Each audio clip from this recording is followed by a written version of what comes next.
Assalamualaikum warahmatullahi wabarakatuh. Perkenalkan, nama saya Ashar, jurusan Ilmu Pemerintahan, Fakultas Ilmu Sosial dan Ilmu Politik, Universitas Muhammadiyah Sidenderapang.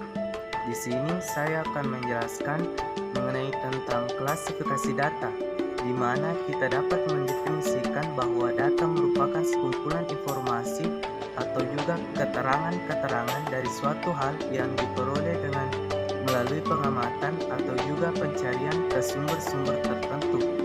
Klasifikasi data terbagi menjadi 5 bagian, yaitu sumber data, cara memperolehnya, waktu pengumpulan, jenis, dan sifat data. Sumber data terbagi menjadi 2, yaitu data internal dan data eksternal. Yang pertama, data internal, data yang menggambarkan situasi dan kondisi pada suatu organisasi secara internal. Yang kedua, data eksternal, data yang menggambarkan suatu situasi serta kondisi yang ada di luar organisasi. Cara memperolehnya terbagi menjadi 2 bagian, yaitu data primer dan data sekunder. Data primer adalah data yang dikumpulkan secara langsung dari sumber pengguna data. Yang kedua, data sekunder, data yang telah dikumpulkan di masa lalu oleh orang lain tetapi dibuat tersedia untuk digunakan orang lain. Adapun waktu pengumpulan dibagi menjadi 2 bagian, yaitu data cross-sectional dan data time series. Selanjutnya, data kuantitatif dan data kualitatif. Data kuantitatif adalah data informasi yang berupa simbol, angka, atau bilangan.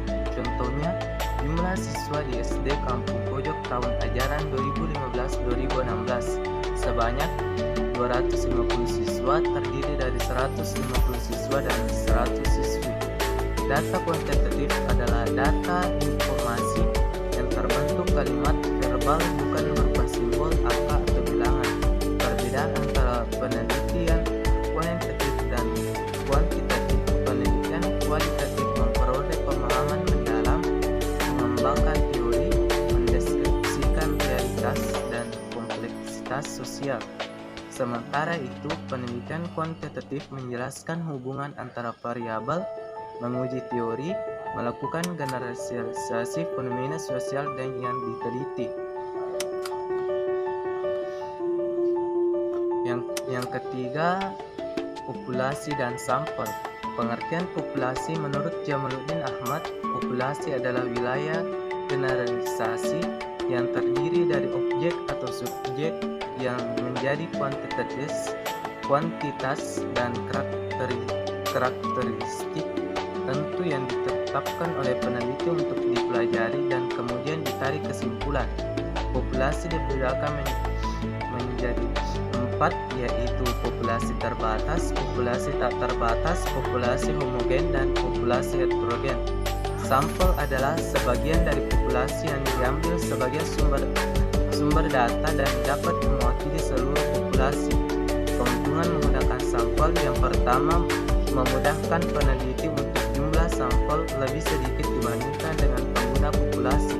Yang kedua, penelitian lebih efisien dalam arti hemat uang, waktu, dan tenaga. Yang ketiga, lebih teliti dan cermat dalam pengumpulan data. Yang keempat, penelitian lebih efektif.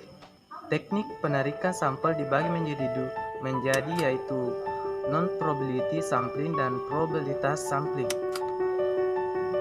Non-probability sampling dibagi menjadi 6 bagian, diantaranya sampling sistematis, sampling incidental, profil sampling, sampling kota, sampling jenuh, snowball sampling. Dan yang terakhir yaitu cara menentukan ukuran sampel. Dalam menentukan ukuran sampel dapat dibedakan 2 metode, yaitu dengan menggunakan rumus sloping yang dimana n sama dengan n per 1 tambah n e pangkat 2, atau dapat menggunakan kolom Young pada tahun 1999. Mungkin itulah yang sempat saya jelaskan. Bila fisabilillah, Assalamualaikum